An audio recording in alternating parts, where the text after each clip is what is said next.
Good evening to the Committee of the Whole Committee of the Whole meeting on Monday, April 25th, 2022. I'd like to begin this meeting by acknowledging that we're gathered on the traditional, ancestral, and unceded territories of the Inca, Katmuk, and Syilx people. And we will move on to adoption of the minutes 2.1. I need a mover and a seconder that the minutes of the Committee of the Whole meeting held on April 21st, 2022 be adopted. Echart Christofferson, any errors or omissions? See. All in favor? Opposed, none, carried. There are no general matters. There is no unfinished business. We are looking at 5.1, the draft budget for 2022, and Mr. Anderson, the floor is yours. Yes, thank you, Mayor and Council. We're just going to pull up a PowerPoint here, and we'll go through that. And after the PowerPoint, I've got some stuff here on proposed capital projects for the 5-year term, so we can take a peek at those, and also some information around property taxes on a 5-year basis as well, and how that could potentially be budgeted in as we get to the 2022 to 2026 financial plan, which we want to bring to you next week. So just want some input on taxes and capital as we look at that. So just working through the slides here, this is a bit of a summary intended for those that maybe weren't at the meeting 2 weeks ago, where we went through the draft 2022 operating and capital plan and a report for that. What I want to do today is just overview the plan comparison, so how 2022 compares to the 2021 plan, look at changes in revenue, changes in expenditures, things like payroll and RCMP costs, some inflation impact, a little bit of a look at property taxes and some of the grants that we are planning to receive this year. This is a 3-hour meeting, and I expect it'll go a lot quicker than 3 hours, but we can spend the whole 3 hours and dive deep into some spreadsheets. I am pulling up some spreadsheets, so that's always dangerous. We'll do a capital review, so summary of the prior year projects that were carried forward to this year, and then current year projects that are new, and you've approved a number of the major ones already.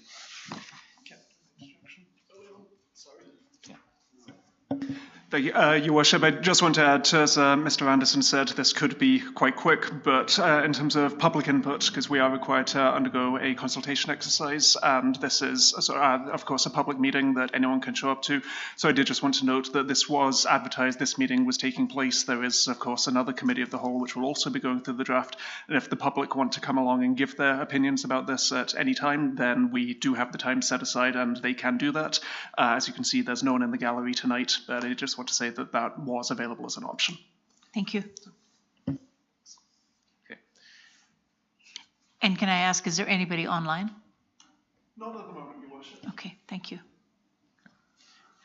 Impact on reserves and surplus. So based on the proposed plan for 2022 and the proposed capital, how will that potentially impact our reserve and surplus balances? So the operating plan revenue comparison that we went through, there is on the revenue side here, 1.2 million in increased revenue not related to property taxes, so non-tax operating revenues. There is the 1 million in proposed taxation increases due to market changes, just general improvements in the market, and also the non-market changes, so new inventory that's come on board in 2021. 1 million of the 1.2 million increase is due to grants, and I'll go into some detail on that in a minute. We've got increases in our sales of services, and some other fees on the following slide here. And we went through this in the last meeting, but if there are any questions with any of these specific grants, I'll attempt to answer. And I do have Don MacArthur here, who has a number of these grants under development and economic development services. As mentioned, I mean, these grants help fund the projects that we have that are building our economy, and some things that are protecting our city. When we look at the CPO grant, the Community Roundtable is what that relates to, the 15,000. We got the Strengthening Communities grant. We got things like wildfire protection for the surrounding areas. So either protecting the city, building the city, and economic drivers. There's a couple of Treasury Board items on there we talked about last time. 243,000 out of that 24 million that we received relates to offsetting the taxation revenue lost and utility revenue lost as well. We're just doing our second billing since the flood when it comes to residential utilities, and there will still be a number of properties that are receiving credit in the first half of this year. So the 113, we might not be far off that when it all is added up. The services and fees, how that went up was we had some additional sewage disposal fees for that new station that was built up by the airport, funded by Trans Mountain. So over and above the budget we had last year, we've got another 160,000 in revenue plan for this year. The fire protection agreement, again with Trans Mountain, 122,000 in additional revenue. That's offset on the payroll side by the full staff for the year. We've got two firefighters. That's the increase in revenue, not just the revenue. So development services, and if you had any questions on that revenue, we had about $70,000 in additional building permits and zoning applications.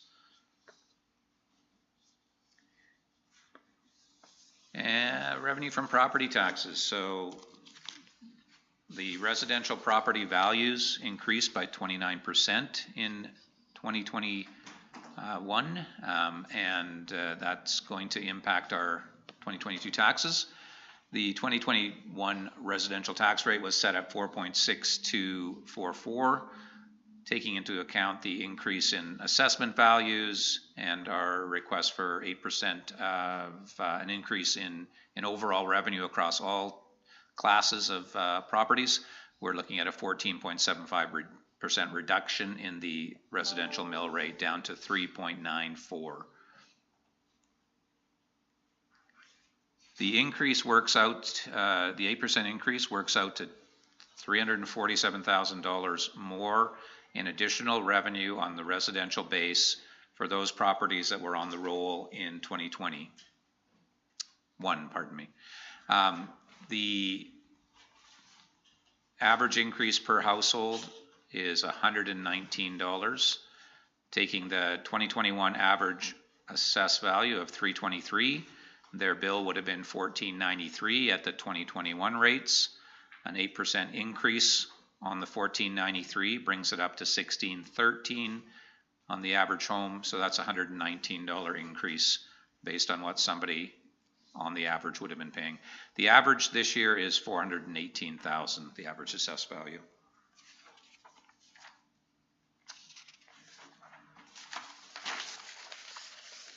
So we did some comparison, and I have a couple of updates on the comparisons that we did at the last meeting. But we still are below the provincial average when it comes to what we call our gold standard communities. So those communities with similar recreation services and policing services. We fall in at the all taxes number of 3758. That all taxes includes the regional district and other taxes that are added onto a bill, so 3758 average. The BC average was 4,111, and for the gold standard communities it was 4,029. So all taxes included, including things like parcel taxes, we were below the average across these communities. And gold standard meaning we have pretty well the same amenities that the other communities have at this point in time, and population? Yeah, the big drivers of costs are things like indoor pools, RCMP, when they get over 5,000, have to take on 70% of the RCMP costs. So they have that, and they have an indoor pool and arenas and things to maintain. Population-wise, generally fairly close in population to Merritt as well. You'll see none on this list would be over 10,000, and obviously none are under 5,000.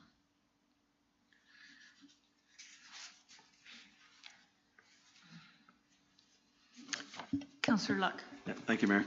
I just want to go back to the average assessment, average value home. I was shocked the other night when I saw that at 347. I'm a little perplexed. I don't know how many average homes we have for 347 in the community anymore. How has the reassessment of the flood damaged property affected that average, and how much has it brought it down? Because I know those houses have been, at least some of the citizens I talked to, they've been reassessed for $1. And I know the property is still assessed, but the building itself, right? So we've lost a lot of assessment on the housing. I'm thinking that 347 might, I could be, stand to be proven wrong, but might be skewed a little bit. I think the average should be a little higher, I'm thinking. Just thinking. Yes, through the mayor to Councillor Luck. The average for this year is 418,000. The 347 is the increase in tax dollars received for the city on the residential class. The average last year was 323, so we're up at 418 right now. Oh, okay, good, thank you. That, how was it impacted by the flooding? We calculated it out to be about $60,000 to $70,000 impact overall to our revenue base. So had we not had those properties impacted, potentially there'd be another 60 or 70,000 in revenue that we're not seeing with this 8% increase on the new assessed base. Good, thank you for that clarification. Okay. Appreciate that. So looking at the proposed tax increase here for 2022 and looking at 2021 taxes, these are municipal taxes, not inclusive of other taxes for regional districts and so forth. So the average there in BC was 2,712. 2,712. We're at 2,655, and for the average of those communities, it was 2,643. So we're slightly above the average when we look at those taxes in specific. The 8% increase for 2022, and looking at other communities, I was able to track down all the communities that are the gold standards for 2022, and it ranges anywhere from 2.5 to 11.8, so an average of approximately 6% with Merritt included. What the message seems to be in a lot of these budgets is that there is a increase due to inflation, there's an increase due to RCMP costs, there's an increase due to additional infrastructure funding and so forth. So those seem to be the common themes across municipalities.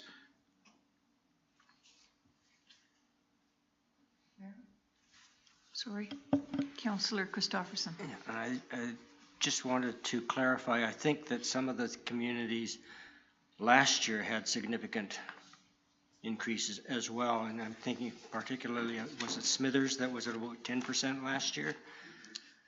So that, and we were nowhere near that, so some of these communities have already had significant increases and then even more so this year. Is that correct? Yeah, it's through the mayor to Councillor Christopherson, yes, the tax increases in some communities were significant last year as well. Smithers did have a 10% last year, and then this year an 11.8%. So some have experienced multiple years of higher increases. I think last year was probably kind of in the 4 to 5% range for most municipalities, and we came in at what I recall 3.4%. So we were probably below on that. When we take our 3-year average, we're about 4.2% when we factor in the 8% for 2022. Good, thank you for mentioning that, because I think the community should realize that other places have had significant ones.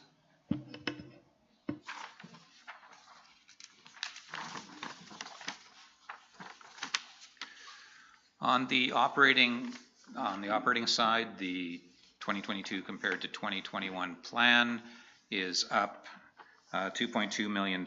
Now, there is an increase in grant-funded opportunities when we looked at the revenue of $1.1 million.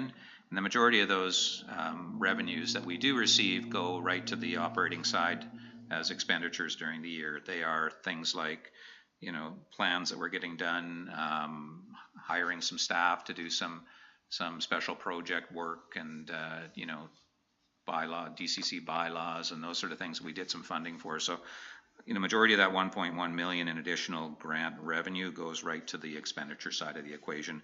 So when we extract that out of the $2.2 million increase, the non-grant variances are about 1.1 million. A 1% increase in tax from last year is about $82,000 in additional revenue for the city. So when we go through on the next page and go through the variances here, every percent is about $82,000 in additional spend. So we'll take a look at that.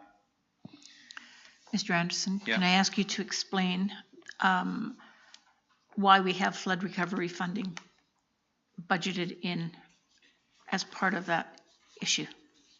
Yes, thank you, Mayor. The $225,000 that has been added into the 2022 plan that wasn't in last year, it helps to set aside some funds, if you like, for those response expenses that we had for the flood. So Emergency Management BC, through their expenditure authorization forms, allow us to spend up to a certain amount for different tasks, whether it's debris cleanup or some of the other work that we've been doing.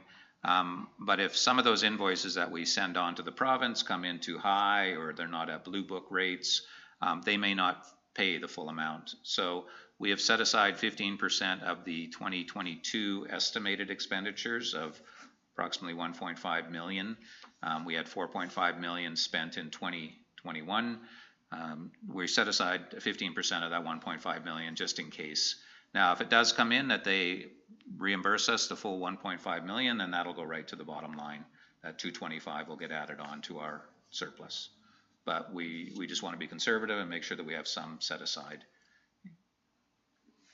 Can I ask a question? Is it possible for all contractors to come in at the Blue Book rate? And I ask that because we were in an emergency situation, and we're looking at bringing in as many trucks, for instance, to deliver whatever it is. I mean, with no matter what it is that we were looking at, Yeah. it was all emergency quotes. And I guess from a staff point of view, is Blue Book regular rates? Is Blue Book emergency rates? Is there a difference? There certainly seems to be with the contractors. Yeah, through to the mayor. What I've seen with Blue Book and what I've heard from the process, Blue Book seems to be more of a construction book, if you like, where you've got lots of lead time, you're building a road, and you've got quotes and those sort of things, and bids come in, and those bids are based on Blue Book rates. When it's an emergency situation and there's limited suppliers out there, the Blue Book kind of goes out the window, and they charge what they feel they can charge. They know that we have approval of $500,000 for this or $1 million for that, and the bills come in, and they kind of ignore the Blue Book, and we don't have a choice in those situations. If we were to say it's Blue Book only, we might lose a number of those operators and not get what we need done. So I think there needs to be some kind of an exception for these types of situations where it's a emergency over a few days, and not that the vendor should be out there gouging the government with rates that are excessive, but I think there needs to be some leeway because we can't do anything about it. We're just kind of at the mercy of the vendors to get the work done. So and there may be some leniency, and they may make an exception for merit as they start reviewing more and more of these claims that we submit. It's one of the things I bring to their attention often, that this is an emergency. We're pulling some of these people away from their regular jobs as well and regular contracts, so it's something I'm trying to get across to the payment stream. Yes. And the people that work at the government, no fault of theirs. I mean, they are mandated with reviewing claims and making sure the ones that are doing the reviews, and they've got to go back to their supervisors and have some exceptions there to show for the work that they're doing. They're auditing these things, so it's not their fault that they're dictated by the Blue Book. The province has committed to looking into it. What that means is a whole range of things, but at least they are looking at it and reviewing the need for emergencies. Yeah. Thank you. So we'll explain the variances on the next page here. So looking at some of the significant variances, the expected increase in RCMP staffing cost budget to budget here, it's a 4% impact. Combination of adding on a couple of extra resources in this year's budget. They seem to be at a higher staffing complement than they started out last year. So making sure that we've got the numbers to support when we get the invoices in, that we're not under budgeting what they have for resourcing. And then the increase, I think, from about 186,000 per officer to over 205,000, I believe. So about a $20,000 increase per officer based on their contract settlement. So that's that. Luckily, we had enough set aside for their retro payment as part of the agreement, so we were okay on that side. We went through the staffing and the 4 positions. I think there was 2 part-time and 2 full-time positions in the 2022 plan, and the potential impact of that is $240,000. As mentioned, on the staffing side, we're budgeting pretty much to the positions, and if there are vacancies, then that would go against that variance, and we would have a lot less of a variance at the end of the year than we see there. 2% wage increase for the union based on the union contract, and management works out to about 108,000, so about a 1.3% impact. Again, the impact is based on $82,000 is 1% of a tax increase, so that would account for a 1.3% tax increase. The adding back COVID-related staff savings, so when we were looking at 2021 recreation budget for staffing, we knew that the facilities would be closed for some time, and to tighten up the budget, instead of leaving those costs in the budget, we did an adjustment there to back out some costs to get us to a surplus situation in 2021 and not have to increase the taxes more than the 3.4%. Having said that, did we break even with I guess we did, the COVID dollars covered the costs that we lost last year? You don't need to answer that, thanks. Yeah, we I think claimed about just under $300,000 out of the COVID funding for last year to cover increased expenditures and reduce revenues. And that leaves us with about 1.2 million still in that reserve for the COVID. It's intended to be used for COVID, but once time goes by, it may get used for other things if the province allows us to do so. So I don't think they'll ask for it back, and it's there as a reserve right now. Some recruitment and some consulting fees went up a bit. We've got more people out there that we're supporting when it comes to recovery and the support center and things, so we needed a little bit more IT assistance, and recruitment is increasing. Costs have increased in that area. Inflationary, some insurance premiums. Obviously, our property insurance premium went up a fair bit. Materials and fuel and parts and advertising, it's across the board that there's going to be a number of increases. The line painting, for example, went up 15,000, which was about 25 to 30%, and from what I understand, that's material costs for the paint, must tie to oil prices and so forth. So those are the increases, and as mentioned in the last meeting, when we went through budgets on the operating expenditures with the directors, we looked at their budget from last year, and if they were under a significant amount, there wasn't increases applied to their budget. So when you see a 2.5% increase, it might actually, there might be 5% related to inflation. It's just that we were under budget last year as well. Again, some other cost increases there, potential flood recovery costs for EMBC. We're losing revenue on clay banks, but we're also losing expenditures with clay banks as well. So the cost of operating, that's primarily the third party that does the maintenance or the management of clay banks. And increased transit costs is offset somewhat by increased revenue on the transit side. I think we've got about 24,000 in there for increased fees charged, transit fares. We'll bring the transit agreement to the meeting on May 10th. That'll be a jam-packed meeting, but we'll have a transit agreement for you for the coming year as well. We talked about the increase to the election budget.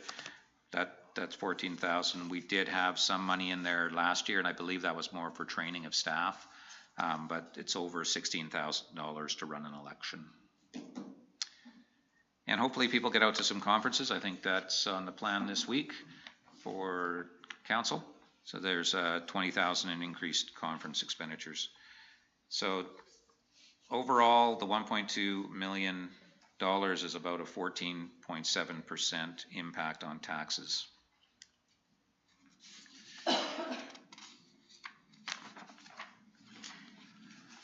Capital cost, capital projects, these, 5.2 million is our proposed capital spending for 2022, but 3.2 million of that was carried forward from 2021. So we had a significant carry forward. One of the big items was the West Merritt Active Transportation Path. I think it just barely got started in 2021, and then we put that to the side. About 240,000 is funded by the city. According to Mr. MacArthur, it looks like we might be under budget on this one. So if anything under budget will reduce the amount that the city needs to fund. So if we are able to save 50 or 100 or more, then it'll be less funding required on our part. The other items here, sanding dump truck, we talked about that. We've already got the debt financing for it. It just happened in 2022, so it becomes part of the 2022 capital. You approved the city center revitalization, and I know Don and the team have been working on a bunch of things related to city center. So that's carry forward. It was 100,000, and it spent a bit in 2021. And we have a development services electric vehicle somewhere. It was ordered in 2021, and it just still has not arrived at the dealer. So we're following up on that one. But that was the one with the battery issue. The whole fleet of GM vehicles.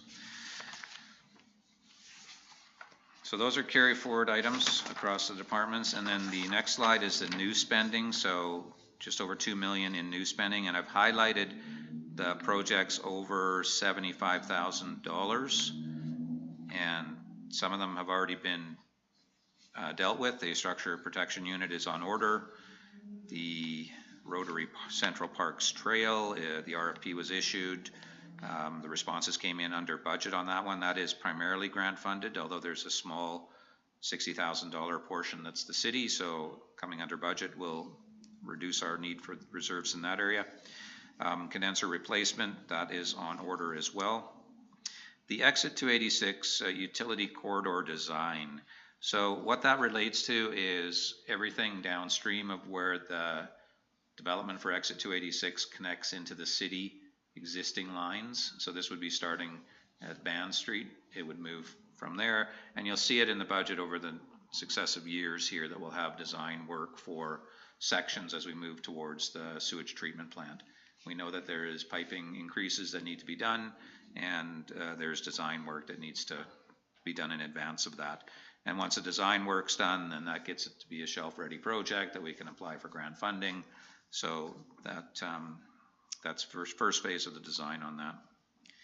Asphalt overlay program, as I understand, that's been awarded now and will begin fairly soon. Not sure exactly when soon is on that, but I know within the next few weeks is what I understand. Nice. Other than that, is there any other questions on any of those larger projects? Council have any questions? I don't see any hands up. Council Christo, Council Etchart.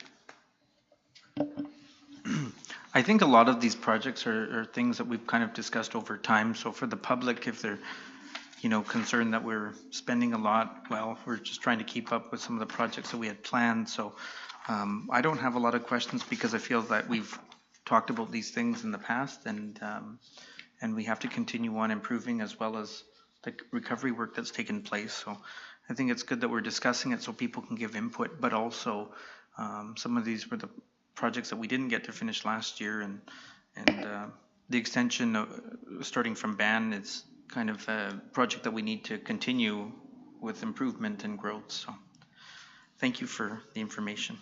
Okay. I was going to say, in addition to that, Councillor Etchart, thanks for that. If anybody in the public wants to address any one of us, we are open for your questions. And if we don't have an answer for you, we'll get back to you as soon as we can. And one thing that isn't on this list that will be in the next version is all of the capital related to the flood activities. So the Canford Street repair, the Middlesboro Bridge, if it is going to be part of 2022, it will be included. The funding that we have will cover the cost of those projects, whether it's the funding that we received or just basic disaster financial assistance. You will see a large grant on the revenue side offset by a large capital spend on the capital side. So those will get added in and spread over 2022, 2023, and maybe into 2024 as well. So I'm working with Sean Strang on getting that together, and then we'll dovetail that in. On the operating side, there will be similarly some expenditures for the recovery team, which will be offset by grants, because we do have just around $1 million in operating grants there to cover the recovery team. So that is what you will see on the next iteration.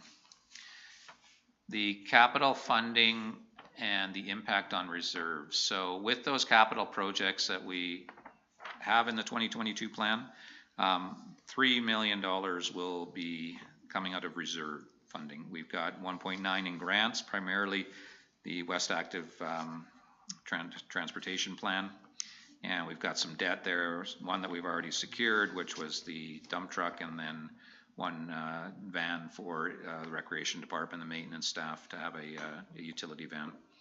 So there's a couple there. So with the projected operating surplus in our 2022 plan, 310,000, we have transfers to reserves in there of 372. So the increase to reserves, 682,000.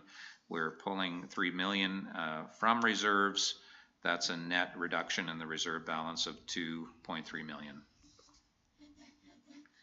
I did get a preliminary number for 2021, and we were really light on reserve drawdown in 2021. So I expect that our unappropriated surplus for the end of the year will be higher than it was in 2020. So we only required 1.3 million to come out of reserves in 2021. So I think we'll be, and that's offset by the surplus, which is going to be in excess of that. So I think once we get this together, and hopefully by the end of this week, auditors are working hard on getting us some numbers. They're very close, but that's a positive anyway, is that I think we'll end the year with a higher reserve balance. It's good. Thank you. Councillor Richard. With improvement that's happening and repair work that's happening along Canford, are we finding, or is it maybe too early to see what the costs are for, say, underground piping and infrastructure replacement, or have any costs come back yet? To compare the estimate to? Yeah, through the mayor to Councillor Etchart. The costs have come back. I have not heard anything from anybody saying that it's, you know, way higher than it was in prior years. But that being said, it is a disaster financial assistance funded project up to 80%. So to build it back as is, if it had a sidewalk, it gets a sidewalk. If it doesn't, that's a betterment. But the funding that we receive from the province will help cover some betterments in that area. I have not heard anything back saying that these costs are way out of line, but I would have to talk to Charlie and see what he's found with regards to that, or the recovery team, what they're finding with quotes and those sort of things.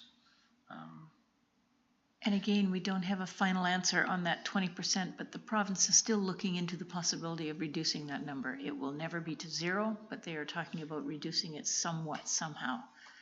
So that'll be reflected, maybe not by May 15th, but afterwards. It'll come through nicely afterwards, whatever that amount is. That would help. Thank you. It's an unknown number at this time. Okay. So the plan is for May 3rd, committee of the whole meeting to review the 2022-2026 financial plan. I ask the question now, is Tuesday, May 3rd set in stone? Is there an opportunity to be a Thursday, May 5th at this time? It's just that the numbers are coming at us pretty quickly here. I'm not sure what people's availability is. If not, we will stick to the May 3rd, but if there is a chance to move it a day or two out, that might assist in preparing. Okay, can we all check our calendars and see what we've got here?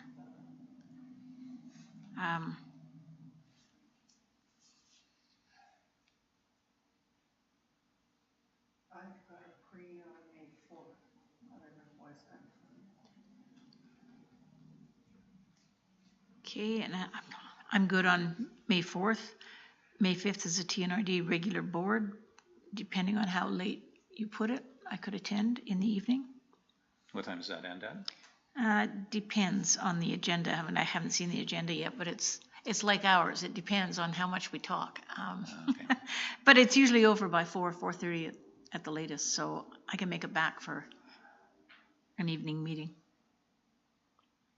Maybe not a 5:30 meeting, but 6 Yes, o'clock. Wednesday the 4th would be good. That would allow to get the agenda out on the Monday the 2nd versus the week before. So that gives you a few extra days. And you're talking instead of May 2nd? Instead of May 3rd, May 3rd? unless there's conflicts here. No, I was just going to say, if agenda dispatch is an issue, we can do that 24 hours before. I'm not available on May 4th. So it could be done on the Monday for the Tuesday. Oh, it could be done on the Monday for the Tuesday? No, I think they're talking about the 4th.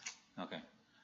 Okay, According can to Mr. Lois, I mean, we can get the agenda out on May 2nd for a May 3rd meeting. So Okay. we may not need to change if this doesn't work for you, but if Wednesday works, that might give us, that'd give you another day to It- review things. Doesn't work for one of our council? Doesn't work? Okay. Okay, well, let's keep it at May 3rd and you'll get a late agenda on that. I'm good the rest of the week. Okay, Except for. okay. All right. And everyone else is okay with either day, it seems like. Okay. Good. Okay, and then after that meeting, so that'll be the chance to review the 2022-2026, and we're going to look at some capital here that will help with preparing that particular plan. Then it would be May 10th for the regular council meeting for first, second, and third reading of that financial plan bylaw and the tax rate bylaw, which just includes all the rates applicable for the that we've already gone through. May 11th, special council meeting, so that's when the auditors will present the financial statements and we will adopt the 2022-2026 financial plan and the tax rate bylaw. And then Friday, May 13th, we've got to get a lot of information into a system for the province, and that's kind of the back end side of things for our deadlines. That needs to be submitted. So that's how the schedule looks over the next bit here. And I was just going to jump into, first of all, a little bit of tax modeling here. Can I use the mouse? So your two spreadsheets that's done there. Okay.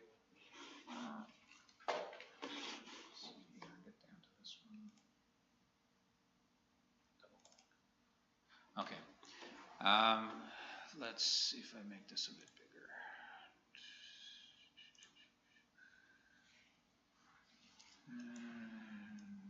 125, 150. Okay, there we go. So, Test number one is, can you see the Zoom button? can you see the Zoom button? Yeah, that's about it. So this is a spreadsheet here that just sort of goes through the years, and what we're looking at. I have to unhide this for a second. A tax rate growth of 3%. So when I say tax rate growth, that doesn't mean the tax rate is going to go from 3.9, it's going to increase by 3%, but we're looking at 3% overall revenues across the board, with exception of utilities, which is set at 40. So that one is hard-coded, if you like, but increasing the other rates by the 3%. You can see our 2022 numbers here, the $9 million. So again, this may not mean an increase on the residential or any other tax rate. It could be new growth in the market. Yeah, exactly. Just for the analysis here, I just can't go and assume that there's going to be a assessment increase of 15% this year and 10% this year. It might stay flat for a year. We don't know. So just using the same assessment numbers that we have for 2022, that's the 4.7 million that we get from the residential base, and you go across, you can see the $9 million in revenue that we've got in our 2022 plan. And then we look at things like Nikola Clean Power, which is the new name for Merit Green Energy. They are fully taxed in 2023, so we get additional assessment and revenue in 2023. We look at the non-market changes over a 5-year period, and we apply those to the assessment base, assuming that we're going to have similar increases. There was some reduction in heavy industry and light industry, so we've just sort of stabilized those and said, hey, it's not going to continue to go down. There was some reduction over a 5-year period. We're just capping those basically at the assessed values they are today. Barkman Concrete, assuming another 3.3 million to be added to the assessment for 2023. And assume some higher residential increases here with a 30% growth in non-market changes, if you like, over the next few bits here.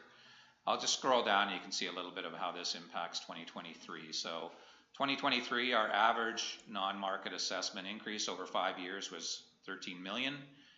We're saying last year was 18, and Don is pretty confident that we'll be close to 18 again.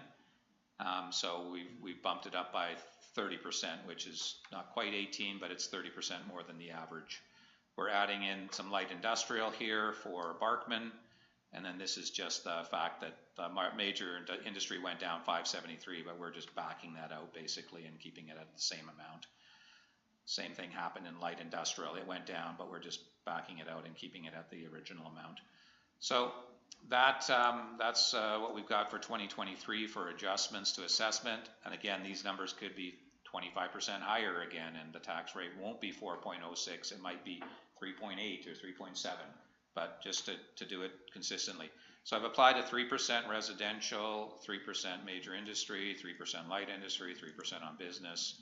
So using the same rates, they would be paying 3% more on their tax bills. So 9.6 million is where we would stand based on the 9 million that we've got in our plan here. So it'd go up about 620,000. A big chunk of that, of course, is with the 4.8 coming off of the utility side with the green energy there for the revitalization tax exemption. So that gets added back into their assessment. And that is the last year of it. So Going into 2024, again, the 13 million average, but we'll make it 17 because we think we're going to stay at a fairly good rate. We add in a little bit of light industrial. We're not sure where that's going to land, but we know we've got some land out there that's been sold, and hopefully it gets developed and some stuff gets put on it. So we've added another 2 million in assessed value to those properties. So that gets us up to, in 2024, about $10 million in tax revenue. And again, just using 3% increases. 2025, same scenario as 2024, about 18 million in residential, another 2 million there. And 2026, the same thing. So by the end of 2026, we're at 10.9. That's a 1.9 million increase over 2022. So when I look at the summary at the bottom here, you can see that the residential goes up 900,000 over that 5-year period. It's about 19%. You can see a large increase in light industrial, so adding on $2, $4, $6 million in light industrial, plus the 3.3, I guess we're adding on about $9 million. We're seeing a 150% increase in light industrial revenue. The utility side is primarily the revitalization coming back on stream. And these numbers, if their assessed values continue to go up, obviously these numbers are going to go up. They are capped at 40, so we can always get the 40 out of the utility side. So if their values go up, we'll see a lot more out of that. So that's what I've got in the proposed sort of revenue side of things for the plan. Is that reasonable for council to see a 3% for 4 years after this year? Gets us to, like, I haven't put the expenditures in and the capital and everything else, and I've got to make sure that produces a surplus for us. And we'll look at capital here in a minute, and you'll see some things that we probably want to push off for some time as well. Okay, Councillor White. I'm just wondering why there's no numbers for supportive housing. Supportive housing is tax exempt. Oh, Do we not get the funding from the ministry? Oh, yeah, we do get the, pardon me, we get the grant and aid, not grant, payment in lieu of taxes. We do get from BC Housing, yeah, correct there. Yeah. Okay. Yeah, you're right. Councillor, so is that in there? Is that number in somewhere? or That's in our financials in another area. It's not in the, we don't send out a property tax bill for it. Okay. But we do invoice for it, and it's included in our section, but beneath the taxes, there's grant in lieu of taxes, and those sort of things are included below, as is parcel tax as well too, right? So this is just the tax based on mill rate. Okay. We don't send them in a bill based on, like, they don't get a standard tax notice. Okay. Yeah. Thank you. Councillor Luck. Thank you, Mayor. So the previous 5 years, Mr. Anderson, what we were looking at, about the same, 3%, 4%, 5%, because we've had some pretty robust years the last couple of years, right? So just wonder what the past 5 years has been. The past 5 years, before the $9 million number you're talking about? Like, Yeah, what the you numbers have an look average like? of 3% here for the next 5 years, roughly what it was for the previous 5 years up until now. Do we have a number for that Our roughly? increases, I know over the last 3 years, it was, if we take into account 2022, it was 4.2 average. 4.2? It was 1.1 in 2020 and 3.4 in 2021. Okay. So you average those 2 years, it was just over 2, I guess. Oh, I could get the numbers for the 19 and 18 as well, as far as tax increases. So you're just looking at the percentage tax increase or the raw dollars? The raw dollar, well, no, the percentage, yeah, just like Yeah. you've laid out here. Just reason I'm asking that is because I'm seeing if 3% is going to be close enough. I mean, we're not sure what interest rates are going to do, inflation's going to do, how that's going to have an impact. Is it 3%? Is it a feel comfortable number? Is it on the high side? Is it on the low side? That's where I'm trying to just kind of get a gut level of what's happened in the past. Trying to look at more for, is 3% reasonable is I guess what I'm asking, because with interest rates bumping up and everything like that, I'm just, and the market is softening right now, so I'm just, I mean, it's anybody's guess, we throw darts, of course, but just. Yeah, the gut feel is that 3% for 4 years is not enough. Not enough, okay. That's the gut feel based on inflation and the way things Yes, are right inflation, now. yeah. It might make more sense to be 5% in 2023 and then maybe 4%, 3%, like start dropping it down again. Right. But 3% is pretty light. When you look at this capital plan that we've got, you're going to see that there's a lot of potential money coming out of reserves, and 3% will cover the increased expenditures. So I know last year when we did this analysis, we used 2% for the 4 years. Yes. And that's when inflation was running at about 1%. 1%, yeah. Now that inflation's running at 6%, 3% in 2023 might not be enough. My guess, we're probably. I mean, if you not say approve, but if you think that I should put 5% in for 2023, by all means. You're the accountant, I I'm will put just asking the 5% question. in, and I just didn't want to be presumptuous and put 5% in right now, but. No, it's always the best guess and everything, so I'm Yeah. just, are we within a decent range is what I guess what I'm asking, right? Is are we in a decent range? Is 3% a decent range? Should we be moving that range up so that we're looking at 8%? Somewhere in the middle, so we're looking at a 4% or where we're at? So that's all I'm asking, is a comfort level there at 3%? Are we looking good moving forward? Yeah, and that's where the reserve and surplus continuity, once I get the capital numbers in there, and we can just take a look at that graph and see how our reserves are going at 3%. So I might bring this back at 4%. Yeah. If doing the 3% analysis just drives us to the bottom too quick. So. Yeah, because my fear is that a number of months ago, this was transitory inflation. That was the word back then that everybody was using. That word you can't find in anybody's lexicon anymore. Now we've gone to a 6% inflation rate, and now we're talking probably 9-10% inflation before this is all over, right? And so that's what we're looking at. So just trying to get a comfort level, make sure we're in the ballpark there. Everything. Yeah. And you know, the capital plans that we have are based on current cost as well, right? So right. If those costs go up to 8% more than what they are now, then when we do this budget next year, then we might be looking at factoring that in for the following years. No, you've done your homework. Everything. Just getting that comfort level where we need to be as a council. I'm feeling good about that. Yeah. So well, it's hard to feel good about it, but yeah. You know what I mean? But yeah. Okay. And these are estimates for our future years. That's right. Yeah. This is the first time we've been given a spreadsheet like this that details it like that. It's fantastic. It's nice to see, and really the number can change at any time. It gives us a tool that we didn't have Right before. now, it's just a swag. Yeah, it's just a swag, and you can see it's, you know, gradual increase. Ideally, you know, if we had $30 million a year added on here, or we had an industrial park and we're adding $10 million a year, that's really going to drive revenues. We're pretty conservative on this, and don't know if Don wants to speak to any of the numbers. We went through these today and stuff in some detail, but it's not a big stretch. I'd rather not be overly, over on these numbers. And anyway, so that's the property tax piece.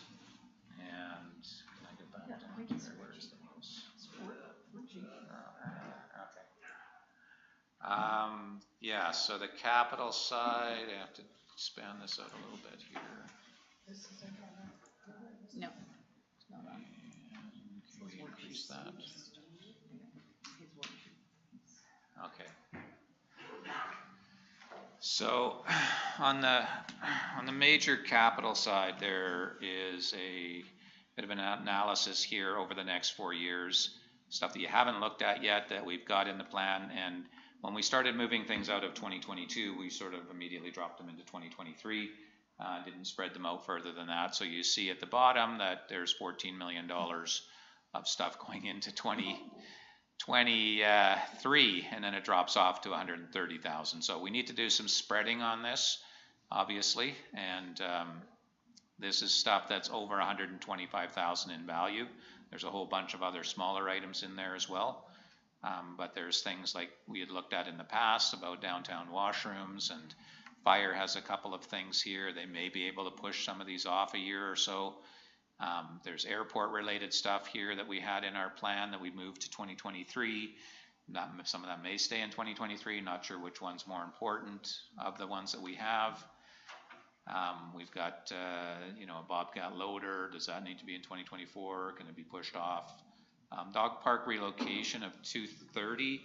I think that number might need to be revisited. Do you know anything about that 230? Is that like I know we relocated the dog park already, so, yeah. Don't have Charlie here to talk to that one. I'm I gonna have think to I've get some heard the more potential detail on for that. that over 2 years. That'd be a lot of grass seed to put it in the new location, but. There's of course things like, permanent fencing, which doesn't currently exist, and it is located on the edge of the river, so there are potential issues Yeah, around flood that's defense right. works. Yeah. Yeah. Spitballing the kinds of things that might be included in that. I'm not familiar with the Fairleigh Park Playground project, but we had that in for a couple $100,000. Asphalt overlays, just a recurring one on an annual basis. Cleasby Street Extension, that's that little piece of property between Quilchena and, is it Coldwater? That isn't a road yet, but has a road right away there. That's the one by Fairleigh Park. That's right. Okay, yeah. The Diamond Vale Bikeway plan, and I'm not sure if that's the full cost of it, Don, or if that's a grant funded project, but. We've already done the design, so that would be, I presume. Can I have staff use their mics? Okay. Thanks, Mr. MacArthur. Thank you, Your Worship. Yeah, the Diamond Vale Bikeway design has already been done to a Class D standard, so these funds here, I presume, are for the actual installation of that project. So, and we did apply for grant funding for that, but unfortunately, that one wasn't funded. But whenever there's grants that come up for these things, we're always on it. So. There is the 125 for the Quilchena Street design. Was that with the rail bed property? Yeah, that'll be the road works design. So from Cleesby to Main Street along the rail bed there, but the actual street itself. So that stays in. That's not part of the money that we're receiving for housing and those sort of things. That's not going to be covered. I think it could be. Yeah, possibly, but Mr. Henderson would have to speak to that as well as the flood recovery team on that one. We had broken the phase 2 into 2 sections of 3.7 million each. I know that pricing has come in higher than that on those. I think we're up around 9 million now for both sections, so these numbers will need to be increased. And we were going to split it into 2 sections, but I believe with the grant funding that you had heard about as we were applying for, we're looking for the 6 million. So we would have 6 million of these costs covered, and we'd be on the hook for about 3 million. So if we keep it in 2023 at roughly 6 million covered by grants, and then put the balance into reserves, hopefully it all gets done in 2023. So we would probably have about a $9 million project, 6 million funded by grants, and 3 million from reserves in 2023. I'm assuming that's an important enough project that we should probably try to keep that in. If it's all 2023, just keep it in. I don't think it's going to be a multi-year project, but I'll check with Charlie on that. And that depends on the grant funding that we won't know about until September or so. Right. So that's a big chunk of the budget there, 3.7 million. The extension of services for water and sewer for Exit 286, that is funded by debt. The debt is paid back through a local area service for those properties. So that's the 7.5 million that you've approved, and that is planned for 2023. So that doesn't come directly out of reserves. Nicola Valley Memorial Arena, some interior work there, 138,000. And land project, okay, that's the project itself.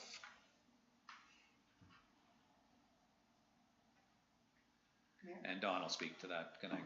Sorry? Thank you, Your Worship. Yeah, so we had originally budgeted 525,000 for the railway bed housing project, but of course that has now been funded by the province. So we may be able to back that 525,000 out. So Thank you. Good news. there's a windfall right there. Okay, so that's a bunch of stuff that's in the 2023 plan. Is there anything in those numbers there that you're seeing that you think we can push off to 2024, 2025? Or just find a way to keep it into 2023 and have a really big capital year? That's hard to answer right now, Hard tonight. to answer? Okay. Yeah. Even if we want it in there, we may not be able to keep it in there when it comes right down to it, but there is a possibility of airport grants for the fencing and lighting as well. And I don't know that we've applied or whether we're in the position of ready to apply. I'm not quite sure where we are in that process. Mr. MacArthur, are you look, I can see the wheels turning.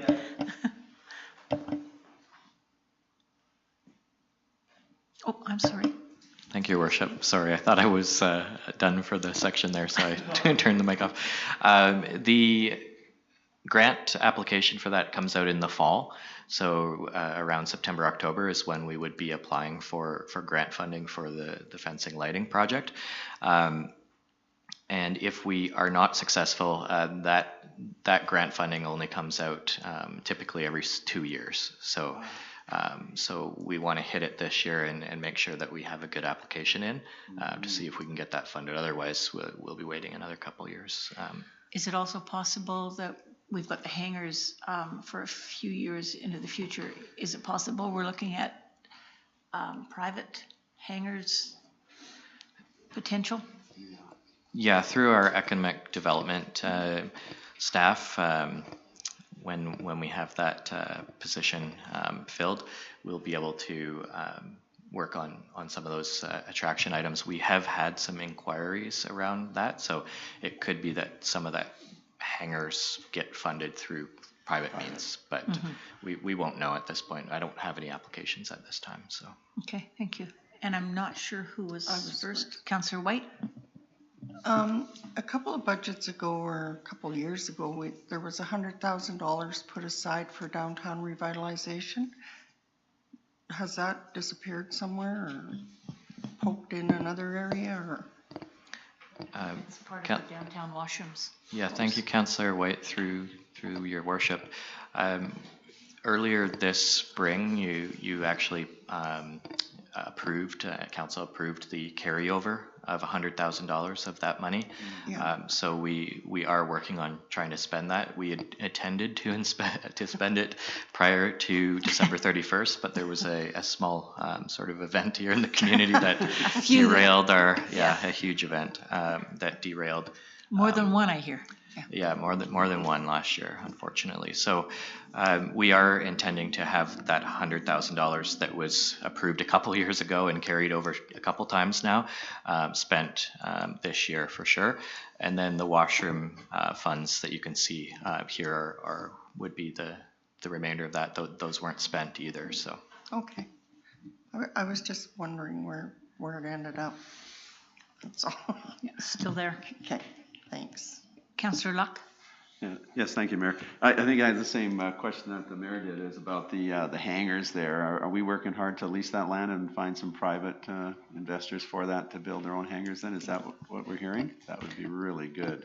Thank you, Councillor Eck, through your worship. The short answer is yes. The long answer is we don't have enough staff at this moment to be really charging for it on it, but we're hoping to have our economic development manager position filled and have investment attraction going once again, and as soon as we can get that position filled. Well, that's good. At least the philosophy is there about doing that and helping us there, private partner ownership, partnership. That's really, really good. So great. Okay, thanks. Mr. Lewis? Thank you, Your Worship. Through you to Councillor Luck, I also just wanted to note that the Airport Advisory Committee met about 4 days ago, and one of the things they considered was the current status of the hangar project.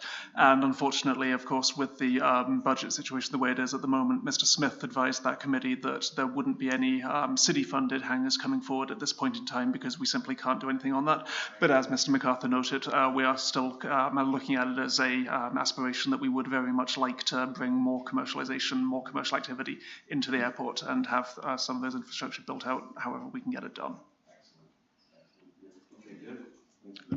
So we are open to having a private contractor come in and build some for us.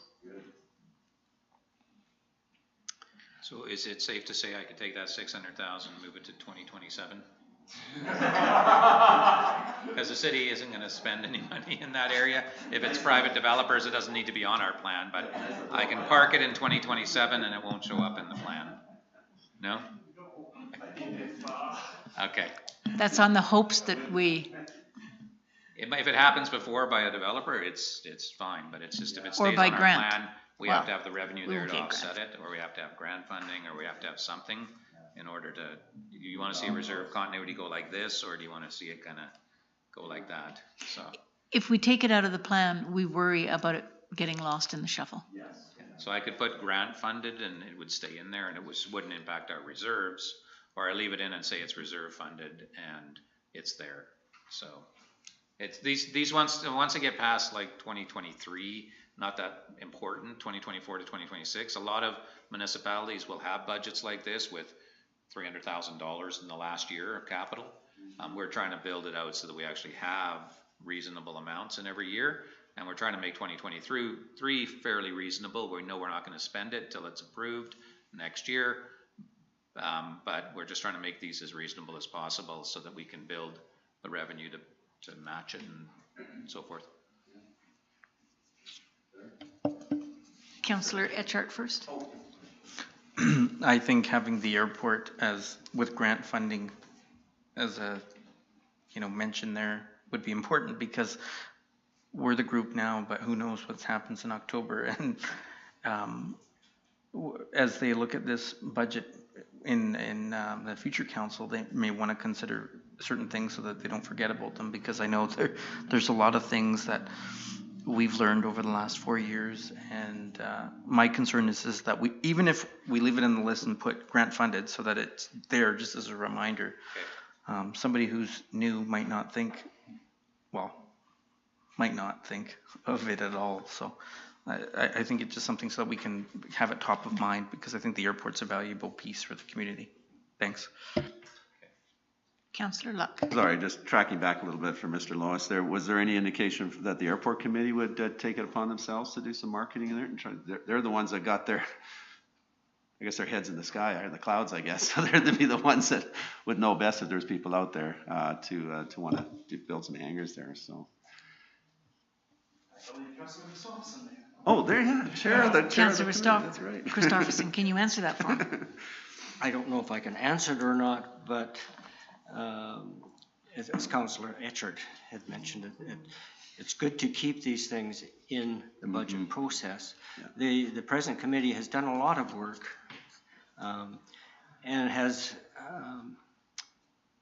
hopes and plans for the future. It's been a difficult process with COVID and the floods and everything that's interfered in the process, but I would never want the committee members to think that their work has gone for naught. No. They've put a lot of work into trying to make the airport a viable operation.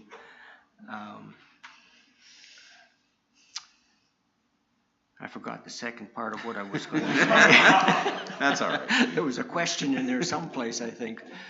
But we do definitely want to make sure that it stays in the forefront of people's ideas. Oh, and the second part was, yes, the committee does keep tabs on potential operations out there, people who are interested in what's going on, and they can make those recommendations to the people to come to staff and to pursue them, but the committee itself does not make any promises that they can't keep or anything like that, but they can point potential investors into the right direction. So, thank you. Mr. Lois. Your Worship, I was essentially going to add what Councillor Christopherson did at the end there, to note the committee itself doesn't have particularly great powers to take action, but a number of the members on the committee have done quite a lot of work in research, testing the market, etc., seeing what kind of things they could advance as, say, landowners or interested parties in the area, and what they can do too, because they benefit from having a airport which is well used and well supported, and so I do know that a number of them have done quite a lot of work in trying to see, so say, what kind of hangars might be an option in the future, what kind of people might be interested in hiring hangars, and of course they've proposed changes some of which have been adopted by this council. For example, the access to the runway from the other side of it. You've adopted just at the last meeting the changes to allow the hangar-minium concept so that there's more options available. So, yeah, even though the committee itself doesn't have delegated authority to, say, go out and try to take those actions, there's definitely progress being made in that area. Thank you, Mr. Lois. And Councillor Christopherson. Yeah, before we leave this part, I do want to really stress how important our airport was during the last emergency. And I have asked one of the committee members, Mr. Ian Gordon, if he would be willing to come to council and outline all the things that had happened, that the airport was an absolute crucial part of flood recovery, particularly down the valley where there was no road access and so on. So that'll be coming up in the near future. And I think I was flabbergasted when Mr. Gordon gave a preliminary report of just all the things that had happened there. And I think coming to council will make it evident to the public. We've got a very valuable resource in the airport. Thank you. And Mr. Lois, is he scheduled for a presentation sometime soon? Your Worship, we were hoping that was going to be on May 10th, but unfortunately he contacted me this morning to say he wouldn't be available at that meeting, so we're looking at rescheduling as soon as possible. Okay, thank you. Yeah, one thing to note on this plan, even though it might not be important, if it's not in our 5-year financial plan, that sometimes impacts our ability to go for grants as well. They'll ask the question, is this included in your 5-year plan? And to put it in the plan with maybe not 100% grant funding, but maybe 80% grant funding and 20% from the city to show that there is some skin in the game, if you like, by the city to do this project. We're not expecting 100%, but if we had 80%. So I'll include these in. I won't take them and move them to 2027 because if grants come up, we want to make sure that they're there. And, you know, like I say, maybe not 100% funded, but a good portion of it. So there's some spreading to do here. The list of projects by year. Is this something staff have already talked about? It just hasn't gotten transferred to paper, or is this something that staff have to sit down and discuss? Question being this whole. The movement of the capital. Staff have not discussed. Okay. Is this 150? Okay. I know at the beginning of the year that was the plan, but I know we've gotten a little busy.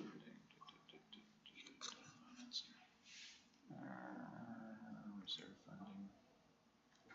Okay, I've got so many going here. I had one that showed the funding by source. I thought it was this one, but I guess not. Projects and funding. Okay, here it is here. We might just be able to go 200 on this one. Better. So this is just a summary of the way it's set up right now with projects that we're saying are in. So we got 16 million in stuff that's sitting in 2023. 7 million would be reserve funded, and then, you know, some debt and so forth. So we've got a big chunk there that we need to move and spread. So there's 10 million here over 4 years. That's roughly about 2.5 million per year.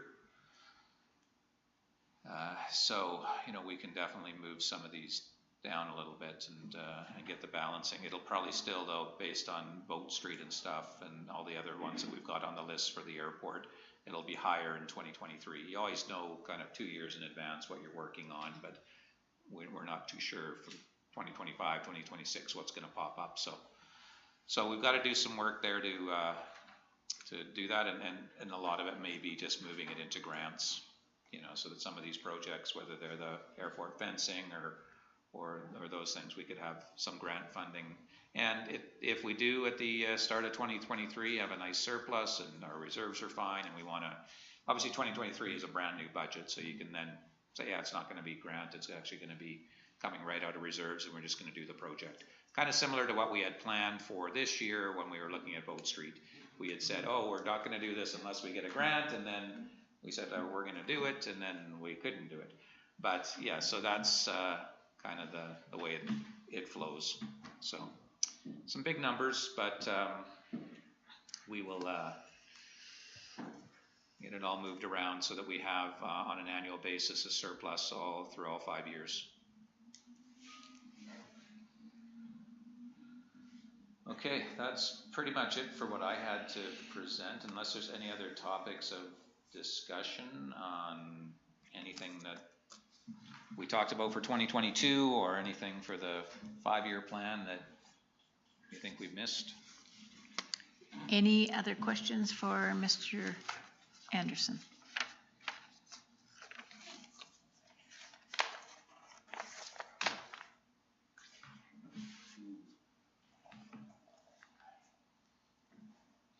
I'm not seeing any. Councillor Luck. I'm going to go really out there far and everything. I mean, 5-year plan, that's going to be here before we know it, 5 years into it and everything. And there's been a lot of talk about a few other things in our community and everything like that. Maybe you could talk a little bit about that. Is, you know, there's chatter out there about a new arena and a few things like that.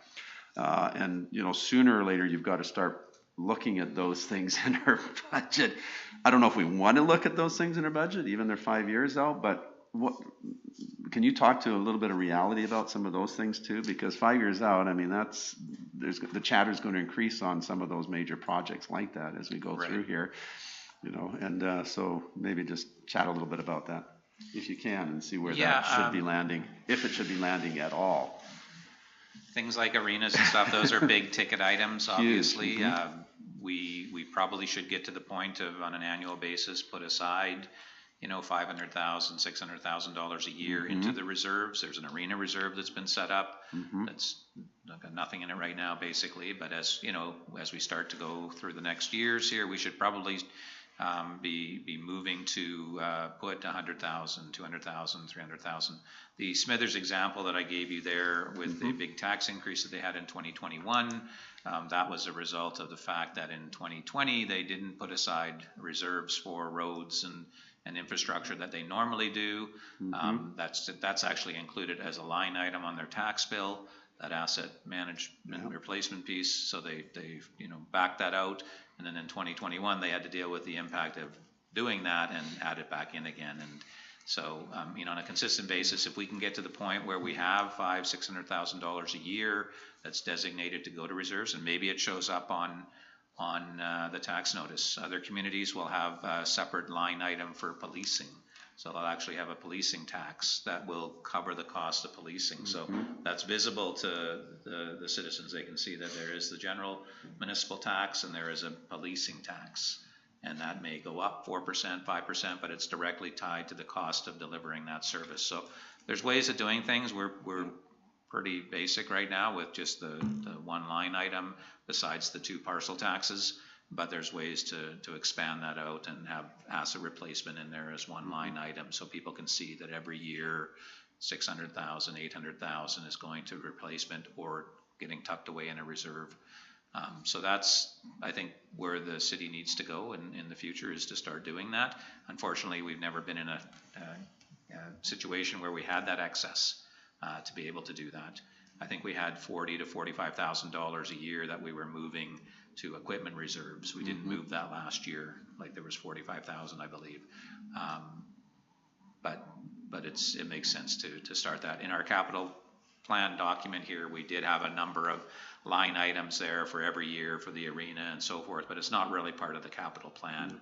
It's part of the operating plan that says we're gonna move this to reserve and it's an expenditure, so, yeah, that's the way to go, and, hopefully the revenues get to a point where, we can start to do that. And it'll never get to the 20 million that's required for the arena, but it'll at least be a start, and then when you go for a grant, you'll have some money set aside that can be the city's contribution. There is a presentation in the future from the new manager, well, fairly new manager of the Merit Centennials. And he's looking at ways to talk about getting a new arena. And I think within 2 or 3 years, they have to have a plan in place for a bigger arena and a different seating for them to remain in the same hockey The state merit, basically. hockey franchise that they're in. So one of the things we had talked about was a potential for a new arena. And one of the things were all the things you're saying, but we also talked about fundraising in the community for it. And he's prepared to have his team and whoever they can maybe hire to help them look at fundraising for a new arena as well. But he's going to bring that plan to the city at some time. And he did talk about getting in touch with Mr. Lois for a date. So if that hasn't happened yet, I don't think he has done yet. He really wanted to make sure he had a little more information to bring to us. So, and that arena has been talked about long before by councils, and we were planning on looking at that whole potential for 2022, but we kind of got sidetracked in 2021, I should say. So 2022, it just didn't get on our agenda at this point, but Councillor White.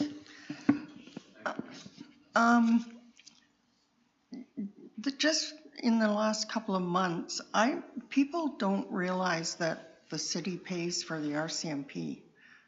I've had a couple of conversations with people. They think the federal government pays for them. And I'm going, no, you pay for them. And they're going, no, we don't. I'm going, yeah, you do. 70% of them. Well, there is a provincial component and a municipal component. I mean, the municipal force is 17 members, and I think is it 8 or 10 or something that are on the provincial side? 6, I thought. Is it 6? Yeah, I thought it was like 25 in total, or maybe it's less than that. There's also some First Nations Oh, okay. RCMP in So, there. we pay 70% of the municipal staffing costs, so the 17 members, we pay 70% of that cost as a municipality of 5,000, and as you grow as a municipality, you get to the point of paying 90% of that, but when you exceed 5,000, you start paying 70% of those costs. And then we have our own staff there as well on the administrative side too, so now we pay 100% of that. Yeah, no, they just don't think they're paying for it for whatever reason. Thanks. Budget is about 2.9 million in 2022. And that's only for one side, that's not combined. That's enforcement, that's all RCMP costs. But we still have our municipal side. That's included in that number. Okay. Yeah. Any other questions, comments? If there are no other questions, we can get out earlier. Not that that's a requirement. Yeah. Mr. Lewis. Thank you, Your Worship. So I did just want to confirm before you call this meeting to a close that after the discussion earlier, your next committee of the whole on this is scheduled for Tuesday, May 3rd, which is what we already advertised. So that is helpful, frankly. But it means we don't need to go out and change anything. As Mr. Anderson would like the additional time for the agenda, you should not expect an agenda on that to be issued before the afternoon of Monday, May 2nd. So that is, as a committee, you only need 24 hours notice of that. So we will get it to you as soon as we can, but just to note there may be some evening reading required. And thank you for that. And another comment that if anybody steps into this meeting and we are no longer here, we are always available to answer questions. Anyone of council. And again, if we can't answer, we'll get the answer to you somehow. So having said that, I see no other comments or hands up. I'm going to terminate this meeting, and everyone have a great evening tonight.